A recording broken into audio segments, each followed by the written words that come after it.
আসসালামু আলাইকুম। ঈদ উপলক্ষে দোকানকে নতুন রূপে সাজানোর জন্য চলে যাচ্ছে খান মার্কেটে। উদ্দেশ্য ঝাড়বাতি এবং চারতারা লাইট কেনা। আমাদের মার্কেট থেকে নিচে নেমে পুলিশ ফাঁড়ির পাশে দিয়ে হাঁটা দিলাম ফুলপট্টির দিকে।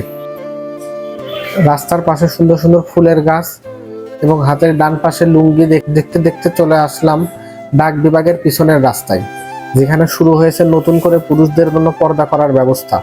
এই পর্দার আড়ালে কি হয় তা আমরা সকলেই জানি। এই পর্দার ব্যবস্থা থাকছে পুরো রমজান মাস জুড়ে। আল্লাহর কাছে সবসময় দোয়া করে যেন আমার কখনোই পর্দার ভিতরে ঢুকতে না হয়। দেখতে দেখতে চলে আসলাম আমাদের সেই কাঙ্ক্ষিত দোকানে। এখানে এসে আমরা দেখতে শুরু করলাম ভালো মানের ঝাড়বাতি এবং চারতারা লাইট। পছন্দের সব ঝাড়বাতি এবং রঙিন লাইট কিনে রওনা দিলাম দোকানের উদ্দেশ্যে।